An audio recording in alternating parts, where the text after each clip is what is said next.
Welcome to Backstage Pass. On this episode, Temple Tonight. A name now synonymous with all things comedic, within a year of its conception, Temple Tonight was the clear frontrunner of all things pop culture, fashion, and political satire. It really just decided what was popular. Told me what to wear, what to talk about, what to like. It was revolutionary. It's been one of the most inspiring things on TV for a very long time.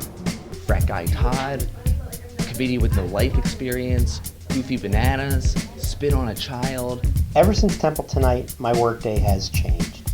I come into work in the morning, we don't talk about the weather, we don't talk about the game, we talk about Temple Tonight.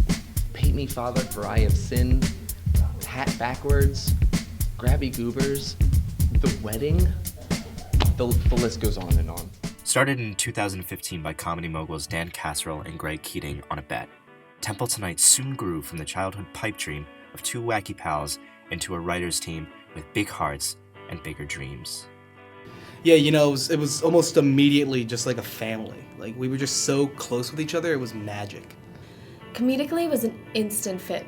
We were all so excited to be these young, new comedy writers on a brand new show.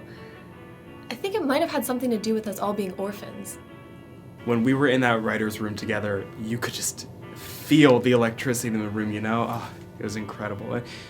Interesting that all of our parents died in steamroller accidents by two killers with really similar descriptions. Same day, within 15 minutes of each other, yeah. But things like that can happen. Where did you meet the team? Actually, we all met at the funeral. At the funeral? Dan and Greg introduced me to everyone right after the funeral. The group worked tirelessly on the show with a focus on making groundbreaking comedy in a way that the world had never seen before. The emotional fallout intermixed with, an opportunity as big as this one, it provided us, with a moment to make something really great. By the beginning of 2016, Temple Tonight was reaching an apex of fame and notoriety.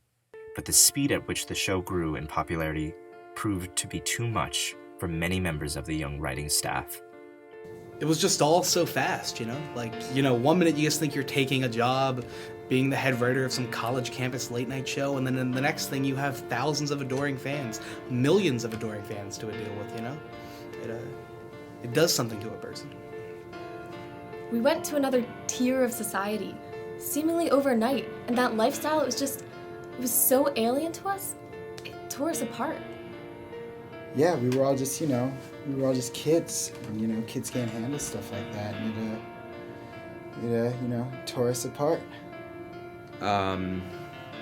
Money, drugs, sex, complimentary sex, dinners, anything you could want really was just right there if you just grabbed it, and we did. Shad Moss and I, Little Bow Wow, him and I are just like out of our minds. And he tells me, he's like, I bet you $100. And he slams it down on the table. He's like, I bet you can't break that hotel window without using your hands. And then I came to, running full tilt through the Lincoln Tunnel, traffic and all, with the cat head, the head from Cats, the musical.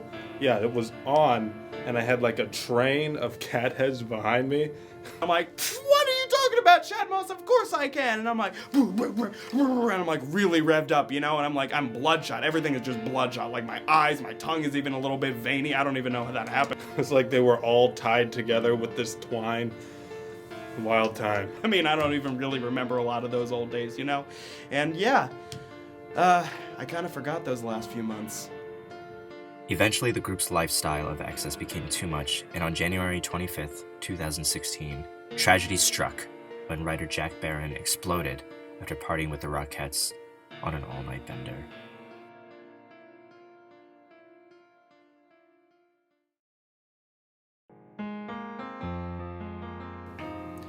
I think it took losing Jack for us to realize how hard we were living. It's such a tragedy losing a bright mind like that. Especially when that mind explodes at 100 miles an hour in all directions from doing too much cocaine. The team united after the loss to write one of their most popular sketches, Jack Barron's final artistic masterwork, Whoopsies, I Done Exploded, Mommy. which would go on to win not one, but all of the Emmys for the year. Each member of the Temple Tonight team would go on their separate ways after that final episode. Yeah, so, just after all that happened, I sort of, phased out of that scene, and I joined the art world. And it was just, it was a way healthier environment for me. And I felt like I found people that really understood where I was coming from. Well, after Jack's death, I treat every film now like it's my last.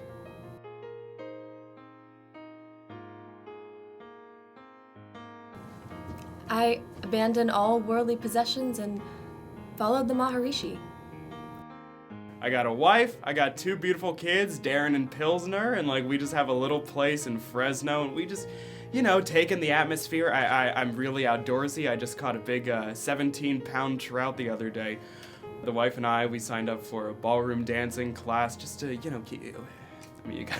gotta keep the spark alive, I love her to death, I love her, but things just kind of dip. I hit a bit of a rough patch. I stopped doing the drugs and started selling them. All the junkies call me la mantequilla dulce. It means eagle blood. We'll be right back.